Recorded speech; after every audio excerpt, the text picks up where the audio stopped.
And welcome to Nurses and Hypochondriacs, John Foxjohn. Hi, I'm glad to be here. So you are the author of this book, Killer Nurse, which is a fascinating book. I just finished it last night. It's super cool. And it took me through many peaks and valleys. But before we get into the book and why you wrote it, I want you to tell us a little bit about yourself.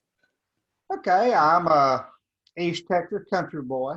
I was born and raised in deep East Texas, Nacogdoches. We born so far out in the country, I basically had to pump sunshine to us. And just, I grew up with nothing. And I decided at 17 I was going to quit high school and go in the Army. And without realizing there was a war going on. So I wasn't real bright at the time, but that was probably the best decision I ever made. And from there, I grew up, I was a readaholic, and there was a lot of things I wanted to be and a lot of things I wanted to do, and I've done them. That is awesome. So you're also a private investigator, right? How did you get into that? A what? Were you an investigator? I was not a private investigator. I was a homicide investigator. Homicide investigator. How did you get into homicide investigating? Well, one of the things growing up I wanted to be was a cop. So I started out as a patrolman and worked my way up. I was a cop for 10 years. I was a homicide detective for 4. I've actually investigated over 300 homicides. Wow. And I'm sure you have many stories to tell. A few. And so how did you get to tell the story of Killer Nurse? I was a writer here in Lufkin writing fiction. And one day, this case just popped up out of nowhere. And it was so unique that I said, as soon as it popped up, I'm going to write a book about this. And from that moment on, I started looking at everything involved. And I'd never written a true crime before. Didn't know anything about how to start it or anything. Fortunately, I have 2 really good friends. Had one of them died now. Had 2 really good friends that were huge true crime authors. And I relied on them heavily. One of them is called the Queen of True Crime, Ann Rule. She helped me immensely. Yeah, true crime is really hot right now. I mean, the podcasts on true crime do so well. Everybody that I hear that, or that I talk to, a lot of people that I talk to, I should say, that are listening to podcasts or listening to true crime podcasts. Why do you think that is? People just like to see and hear and read things that's true over fiction. A lot of people do. And it is hot. It's always been hot. But true crime is really, really hard to write. Really hard to write. I can imagine, especially this case. Your writing is so detailed. As a writer myself, I was like, wow, you captured these characters in full form. I mean, down to the detail to one of the attorney's hair and the bald spot on his head, right? Yeah. Which was, he was the defense attorney, correct? Right. So let's go over Kim Sands. Is that how you say your name? Science? Signs. the Killer Nurse. It's pronounced S-I-G. Signs. So she was a licensed vocational nurse. Yeah, LVN. She was an LVN working for DaVita. A dialysis company, correct? Right. Yes, DaVita. And all of a sudden, she's convicted of killing multiple patients by injecting bleach into their dialysis lines, Right. which killed a couple of them on the spot, right?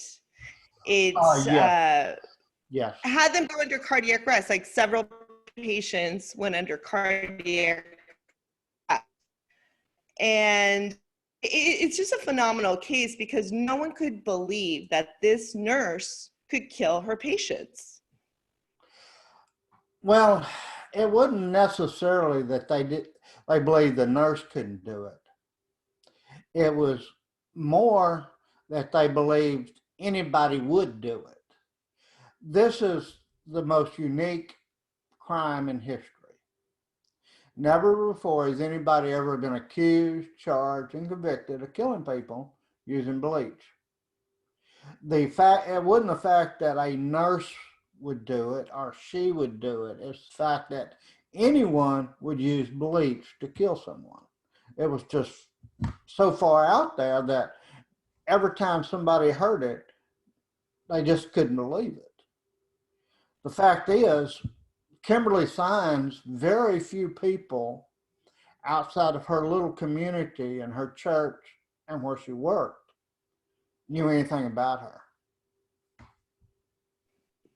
That's true, but she had a very prolific past too. I mean, she was only a nurse for 2 years and had a few jobs that didn't work out for her. And then she gets this job at DaVita. And then people say that she was unhappy. I think she talked about her personal life and infidelity with her husband. Like she was unhappy there. She was possibly going through a divorce. Her husband was in and out of jail. I mean, even Kim's brother had prior convictions, correct? He was in prison. So my thing is, I was reading your book, and this sort of happens in the hospital realm or the healthcare realm because of the nurse shortage sometimes. And that's what they said in the book. That's why they hired her. They really didn't do a background check, I guess, on her. Or when someone gets hired, they did do a background check. But through human resources, they cannot tell you why this person was let go of, correct? Right. They only can tell you if they would rehire them or not. And she was actually being investigated, well, was scheduled to be investigated by the Texas Nursing Commission. Oh, wow. And so they never did it? They never did it. The second job she had was at a hospital here in Lufkin called Woodland Heights. And she was fired from that job for stealing medicine and for giving patients medicine, painkillers if they wasn't. Right. And they fired her and reported her to the State Board of Nursing.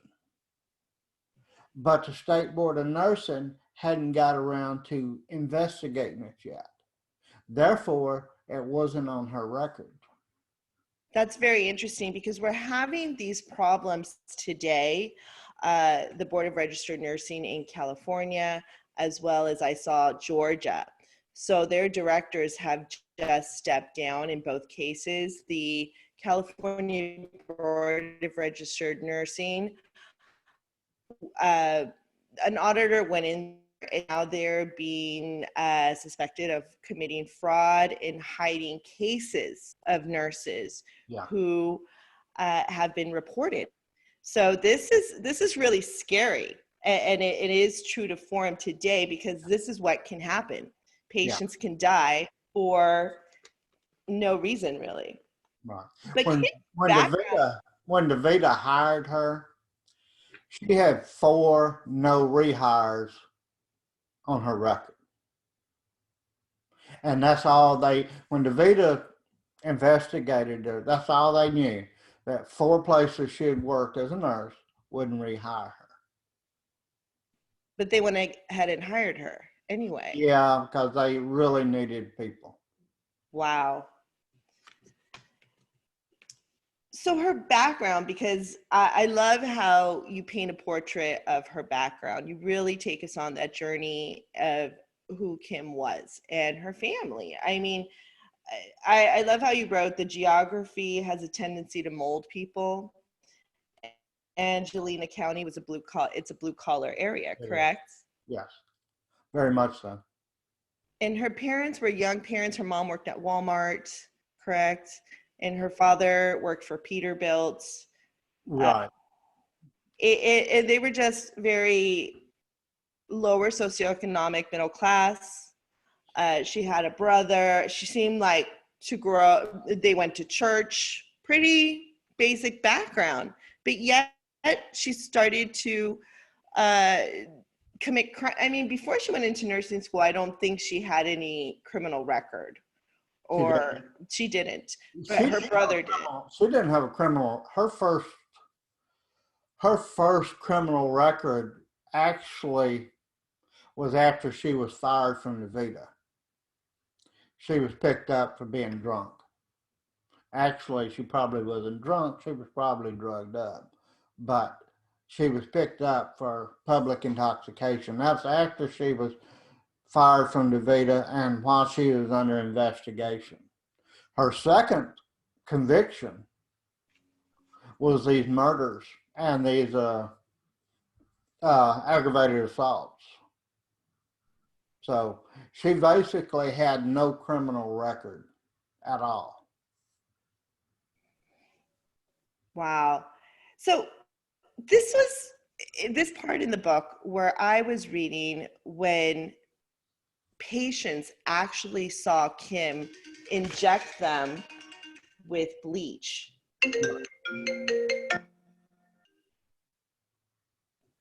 That's okay. And there goes my phone. Yeah, I'll have to cut that out. Anyway, so let me start again. So there's a part in the book where the patients that were receiving dialysis actually saw Kim inject them with bleach, and they didn't say anything. They were like, "What is she doing?" And they didn't do any. They didn't say anything. They didn't report her. They didn't say anything to stop her. I mean, I think they were in disbelief that it was actually happening. They did say something. Oh, they did report her? I did, yes. And so what happened with that? Nobody reprimanded Kim, nobody talked to her, nobody investigated the situation? Yeah, they did. DeVita did. The thing about these two witnesses, when they saw her, Kim Sines was their nurse. She was their nurse that day. And what they saw scared them to death. And they flagged down somebody else and told them. And when they told them, this person went to her supervisor. And the supervisor basically shut Kim down and sent her home for the day. They didn't really believe what the patients had said. They didn't. It was just too hard to believe the fact that a nurse was injecting somebody with bleach. But these two patients were very upset. And in order to get them calmed down, and because they were so upset, other patients were getting upset. So basically what they did, they went ahead and sent Kim Sines home for the day. And then they called the police. Oh, wow. And they also sent the patients to the hospital. They had, because the director for DeVita had found out that something could have possibly happened, just sent them to the hospital, but didn't tell them why. Right. He was just like, go get checked out. That was more of a caution because they still really didn't believe it. It answered a lot of questions. It really did. It answered a lot of questions what had been going on there, but they still really didn't believe it. Right. I think throughout this whole case, no one believed it. That's what it feels like to me. the way that you wrote it, there was a lot of disbelief At the beginning, yes. at the beginning, even though there was evidence to show, even though the people came forward and were testifying. I mean, let's talk about this attorney Denton that was hired to defend Kim. I mean, he seems like a little bit of a charlatan. Isn't that what they were describing him, or you described him as a little bit? He's something else. Yes, and he seemed to me when I was reading him, or actually watching him, I was there, you teleported me, as Stephen King says, to that courtroom. And so I was watching him. He reminded me of a circus big top guy, you know, the ringmaster. Right. Yeah. You know, she had he was doing, and it was like she had two attorneys, right? Right. But Denton, for some reason, popped out to me more. Like he was the more pronounced character of all of them. Yeah. He was the lead attorney. He's the one that she actually paid. The other one, the state paid. In a death penalty case, you have to have an attorney that's certified as a death penalty specialist. Deaton wasn't. So the state had to provide an attorney there that was. But Kim Sines wanted Deaton. She wanted him to be the head of this. And one of the reasons is he promised her he'd get her off. The state attorney looked at everything and said, you need to plead this out. Deaton was telling her, I can get you off.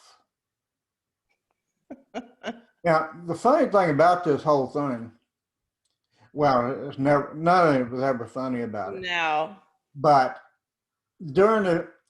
after the trial, I spent 8 hours with the jury, eating pizza and drinking wine, all of us there talking. And at the end of this 8 hours, I wasn't certain who they hated the most, the serial killer who was on trial or her attorney. Right. They absolutely hated Deaton. And if I was on trial for my life, the last thing I would want is a jury hating my attorney. They didn't believe anything he said. And they didn't even know that the judge had called him a liar and deceitful in open court. They didn't know that. So, you know. Yeah, like I said, he's a very good flawed character. Yeah. The best characters are always flawed. I mean, we love to hate those characters. That's why he's so interesting on how you wrote about him. Well, he helped me a whole lot in this because to write a true crime, you need a hero, you need at least one villain. Right. He provided me two. Needless to say, we don't get along now. Oh my gosh, yeah. But the way you wrote it, I mean, you did show him as a great villain. And I do teach writing, and like I said, I was like, oh, he's so into, and like I said, the peaks and the valleys. My thing was when he showed one of the patients as being, I mean, here she is a victim, but he's kind of instigating that she created something. The chewing gum lady. He's all like, do you ever chew gum? And she said no. And he's like, well, when they revived you, they found chewing gum in your esophagus. Right? Yeah. I was like, oh my gosh, how did he just turn that around? It was so sad. I mean, there were so many lies going on in court. He instigated so many lies that the jury didn't trust anything he said. Well, even his witnesses, his expert witnesses that he brought up, with the physician who was the dialysis expert, who was Dr. Giuseppe. against DeVita. And Dr. then, Giuseppe. Yeah. yes, and then also the other woman who was the toxicologist, was she the toxicologist or the one who was talking about exhuming bodies? And That was Dr. Giuseppe, yeah. yeah, and she didn't even know that these bodies were cremated. Yeah. They called her that young district attorney. Actually, he wasn't a district attorney, he was a federal prosecutor, but he caught her in so many lies. Of course, when it's an expert witness, it's not a lie, it's a mistake. If you and I were on the stand, we would be facing perjury charges. Right. But her, it was just mistakes. And he caught her in so many, quote, mistakes that it was just unreal. Man. And basically what they were trying to do with this trial is turn it around and make it look like DeVita was to blame for everything, and that Kim, the nurse, was the scapegoat. Right. And so they were looking at all their policies and they really tried hard. And I guess, of course, they weren't successful. But the interesting thing of all this was there's many interesting facets. I mean, Kim's family literally drained their whole income and their savings and everything. They were left penniless to pay for Denton, this attorney. And even though they were told there's less than a 3% chance of Kim getting off. Yeah. Also, Kim, and there have been other healthcare professionals who have committed crimes very similar to Kim's. Charles Graeber was an author that we had on the show, and he was talking about the nurse Charles Cullen, who was one of the most prolific killers. But he confessed that he did kill over 400 people in a 9-year span, and it was because he was mad at the system. But Kim had no motive and she didn't confess, which was a huge problem with all of this and very expensive to the taxpayers, correct? Yeah, the fact that she didn't confess, but having no motive is really not a problem because prosecutors don't have to prove motive.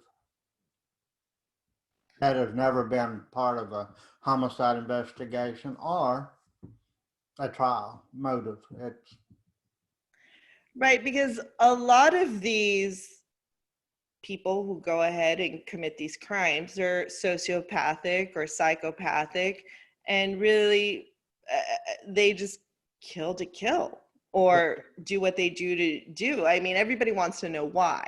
Why did it happen? Yeah, and there is no why. No, and if you actually knew the why, you wouldn't understand it because these people are sick. Kimberly Sines was sick. And she was, and I've heard all this angel of mercy and all this stuff. She wasn't an angel of mercy. These people wouldn't die. She was just killing to be killing. She was, and the DA, and unless somebody like this actually tells you why, you just have to guess. The DA's guess was, and it's probably a fairly good one, that she was just so miserable. She was just taking it out on patients. But I went a step further. I looked at the type of patients she was killing. Dialysis patients, for the most part, are old, they're sick, they're cranky, they're hard to get along with. She wasn't killing those. She was killing the model patients, the ones that everybody loved. It's interesting. And I came to the conclusion she was so miserable that she was killing people who wasn't as miserable as her. Huh. I like that theory. I think you're right on with that. Yeah. I mean, Miss Few was 91 years old when she died. When Kimberly Sines killed her, she was 91 years old. At the trial, Miss Few's sister was there, and she was 100.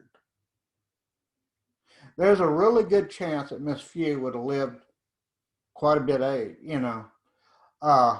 All of these patients, the ones she killed and the ones she attempted to kill, especially the ones she attempted to kill, lived several years.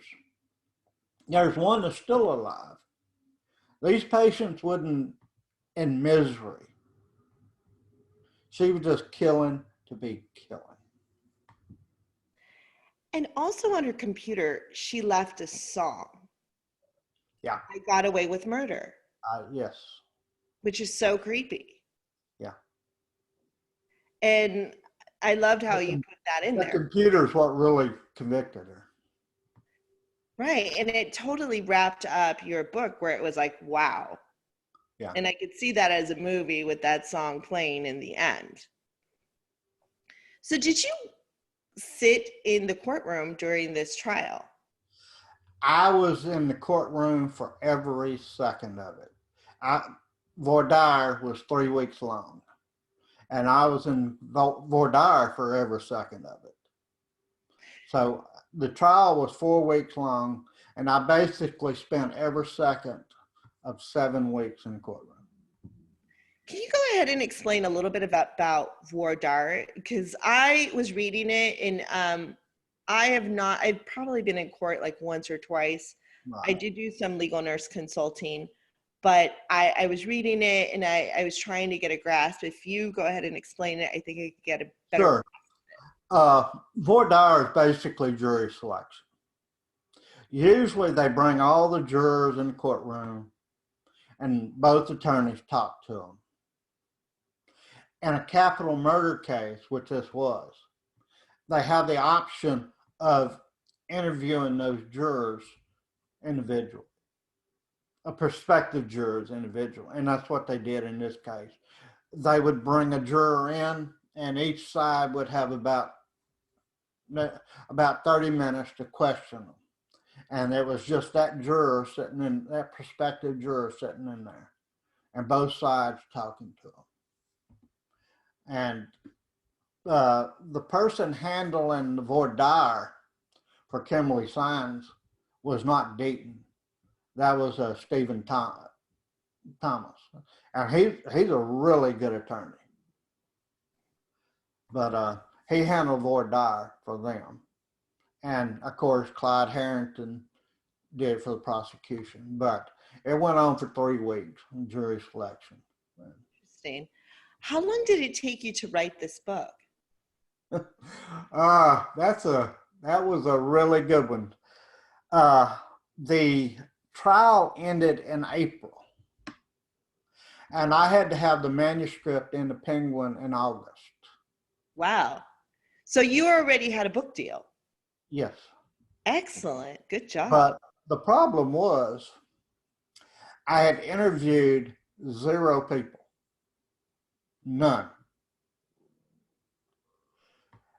And the only thing, right after the trial, the only thing I had was my notes.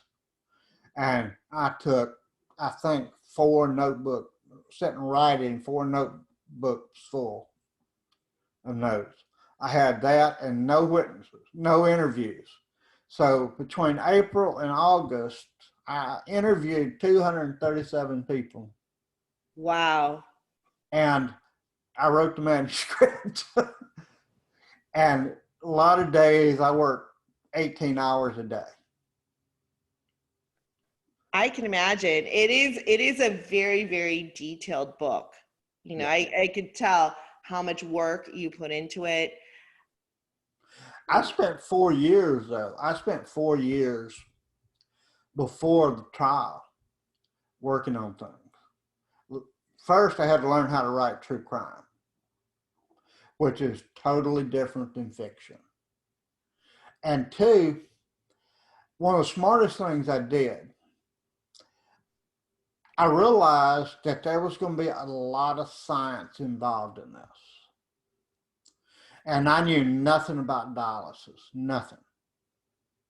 So I started studying dialysis, the sciences behind it and everything, because Yeah, I thought if I got bogged down in trial, then I would bog the readers down with it. And I was correct in that. There was a tremendous amount of science involved in this. And I was able, basically, because I understood, I'm not going to say I don't understand it like a nurse, but I understand the basic concepts of it. So I was able to filter through all the science and just put what was important. And I think you had a very good grasp of that as a nurse with a background, but also it's readable for anyone that in the non-medical profession, Right. or non-healthcare profession. So it's a great grasp. You say writing true crime is different from fiction. Can you go ahead and explain a little bit about that? Because I do have lots of my writers listen to these podcasts, writers that I do teach on my storytelling courses, The Well-Written Nurse. Right. And some of them may be interested in the true crime. I actually get this question all the time. What is the difference between fiction and true crime? Writing books, whether it's fiction or nonfiction, true crime, is all about characterization. That's it. It's characterization. When you write, when good fiction writers write a book, they create a character. They create that character from the head down, everything. It's that character becomes a living, breathing human person. And that's the essence of writing, is creating that character. In true crime, you have to have the same amount of characterization, but it has to be true. It can't be something you made up. You have to know these characters so well that you can do it without embellishing. And that's why I interviewed 237 people. Yeah. That's the hard part, because really, I sat down like this over not the same format, for a week before Penguin approved the manuscript. I sat down for a week with a team of Penguin lawyers. And they went over every word in that manuscript to make sure that I couldn't be sued or Penguin couldn't be sued. It had to be true. Most of the things they changed were qualifiers. For instance, I originally said, I sat down with all the jurors in that meeting after the trial with pizza and wine. And one of the things that was the question that was asked by the lawyer was, every single juror was there, including the alternates? And my answer was no, there was one alternate that wasn't there. They said, well, you can't say all. Oh. You know, things like that. That was basically the things they had to change. I had to change. Wow. And they're right. You know, all of them wasn't there because one of them wasn't. Right. And that person could say, well, not all of them. I was there. Yeah. Yes. Like I mentioned in my email, I had sent you the articles of a situation that happened to me back in 1997, where I was working at a hospital with an angel of death scenario. And I remember this individual, his name is Efren Saldivar, who is now serving time, infinity, I think, in prison. And he was a respiratory therapist, and he was killing his patients, and he was killing the older ones. So he was very meticulous in who he picked. And one of the reasons that he was killing people was to make his caseload of patients better, easier. And I remember working there. I was a brand new nurse. I was about 24, 25 years old. And we used to have a lot of code blues, which at that time in hospitals, they would sound an alarm, a certain alarm, which would make everybody rush to a certain room to where a patient was having a cardiac arrest or near or death situation, whichever it was. And we used to have a lot of them at this hospital. And as a new nurse, I asked my colleagues, like, why do we have so many code blues? Sounds strange. And it was the end of the year. And they're like, oh, a lot of people die at the end of the year. That's just what happens. And it was really weird how people would rationalize all these strange things. And I would work with this respiratory therapist. Like, he'd come in and see my patients and give them their treatments. And he was just odd. He bugged me. Something about him. And I have a very strong intuition. And I've done this many, many times where I've called out the perp. And nobody believes me. I'm like, that person is weird. Something's wrong with him. And they're like, oh, he's so nice. What are you talking about? And this happens all the time. What is up with that? Yeah. Why don't people believe me? Yeah. Kim Stein didn't get along with her other employees. I even think a couple of them suspected something.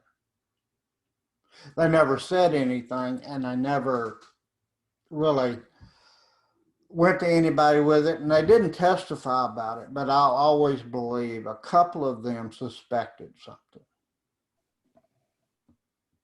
She was a miserable, miserable person. Yeah, usually these people are, and they're doing a lot of very strange things behind the scenes. She was a nurse who didn't want to take care of patients. All she wanted to do was be the medication nurse. She didn't actually want to really interact with the patients and take care of them. Huge red flag. Yeah. I mean, I have had people tell me that as well, is I don't like patient care. I'm like, don't get into nursing. Yeah. Simple as that. Well, John, it's been a pleasure having you on the show. This has been a very fun discourse. Love the book. I loved how you talked about writing. This will help anybody that's wanting to write true crime out. And if people want to buy your book, Killer Nurse, where can they find it? I mean, it's a perfect read for October. We're going into Halloween season. They can find it at any bookstore, Amazon.com, anywhere. If the bookstore doesn't have it, they can order it, or any place. And if people would like to get into contact with you, do you have a Facebook site? They can send it to my email. It's at johnfoxjohn@yahoo.com. John Foxjohn, all one word, lowercase, at yahoo.com. Excellent. And we'll go ahead and put that information in our show notes. Thank you once again. And here, this kicks off our first Halloween episode for this season.